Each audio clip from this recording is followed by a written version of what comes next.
était une fois une veuve qui avait deux filles. L'aînée lui ressemblait si fort d'humour et de visage que, qui la voyait à la mer. Elle s'était jeune, très désagréable et trop rougeuse, que personne ne pouvait vivre avec elle. La cadette, qui était le vrai portrait de son père pour la douceur et l'honnêteté, était avec cela une des plus belles filles qu'on ait su voir. Comme on aimait naturellement son semblable, cette mère était forgée de sa fille aînée et, en même temps, avait une adhésion effroyable pour la cadette.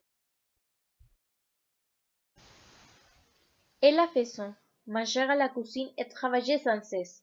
Il fallut, entre autres choses, que cette pauvre enfant âgée 2 fois le jour, puisèrent-le à une grande demi-lieue du logis, et que l'on rapporta plein une grande couche. Un jour qu'elle était assez contente, il vint à elle une pauvre femme qui la pria de lui donner à boire. Ouida, ma bonne mère, dit cette belle fille, et rinçant aussitôt sa couche, elle puisa de l'eau au plus bel endroit de la fontaine, et la lui présente sautant toujours la couche, afin qu'elle bout plus aisément. La bonne femme, à Jean Bou, lui dit: Vous êtes belle, bonne et honnête, que je ne puis m'empêcher de vous faire un don, car c'était une fée qu'il avait pris la forme d'une pauvre femme de village, pour voir jusqu'où irait l'honnêteté de cette jeune fille. Je vous en pardonne, poursuivit la fée, qu'à chaque parole que vous direz, il vous sortira de la bouche ou une fleur ou une pierre précieuse.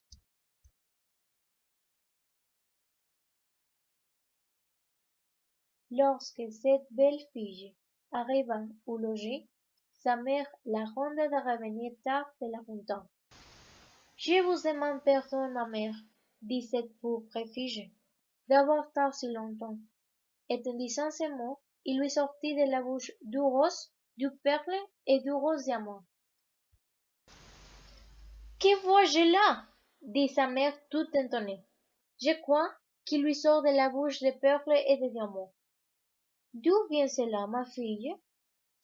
Ce fut là la première fois qu'il appela sa fille.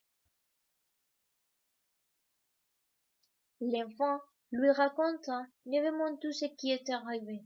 Nous y jetèrent une infinité de diamants. Vraiment, dit la mère, il faut que j'y embauche ma fille. Tenez, Fanchon, voyez ce qui sort de la bouche de votre sœur quand elle parle. Ne serez-vous pas bien ici de voir les mêmes, non? Vous n'avez qu'à leur pousser de l'eau que la fontaine et quand une pauvre femme vous demandera à boire, lui en donner bien honnêtement. Il me ferait beau boire, répondit la brutale. Je veux que vous y alliez, répondit la mère, et tu allez. Elle y alla, mais toujours en grondant. Elle prit le plus vieux flasson d'argent qui fut dans le logis.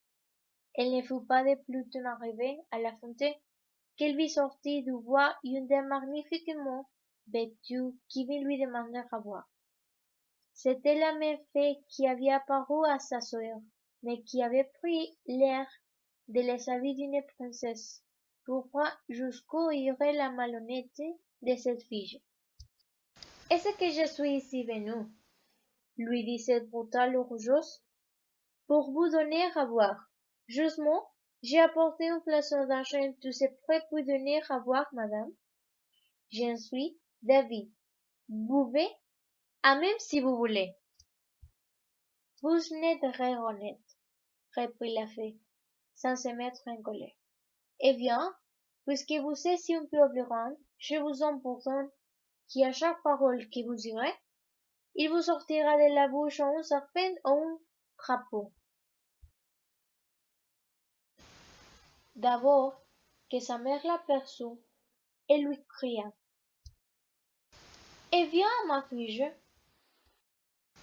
Eh bien, ma mère, lui répondit la brutale, et jetant du vipère et du crapaud. Au ciel! S'écria la mère. que vous j'ai là, c'est sa sœur qui est née grosse. C'est de la faute de ton sœur. Elle me l'a parié. Et aussitôt, elle courut pour l'abattre. La pauvre fille s'enfuit et alla de nouveau dans la forêt prochaine. Les fils du roi, qui revenait de la chasse, la rencontrèrent et, la voyant si belle, lui demandent qu'est-ce qu'elle faisait de la tue sous l'eau et ce qu'il avait de pleurer. Hélas, monsieur, c'est ma mère qui m'a chassé du logis. Les fils du roi, qui vit sortir de la bouche 5 ou 6 perles et autant de diamants, la pria de lui dire d'où cela lui venait. Elle lui conta toute son aventure. Les fils du roi en devinent amoureux, et considérant qu'un tel don valait mieux que tout ce qu'on pouvait donner en mariage à un autre, les mena au palais du roi son père, où il épousa. Au contraire, sa sœur, elle se fit tant hier qu'elle ne retrouva jamais chez sa mère. Et la malheureuse, après avoir bien couru sans trouver personne qui voulût la recevoir à cause de son malade humeur et les dons que la fée lui a donnés, elle s'allait mourir au coin d'un bois, c'est-à-dire, il est évident que la mort tristement est en solitude.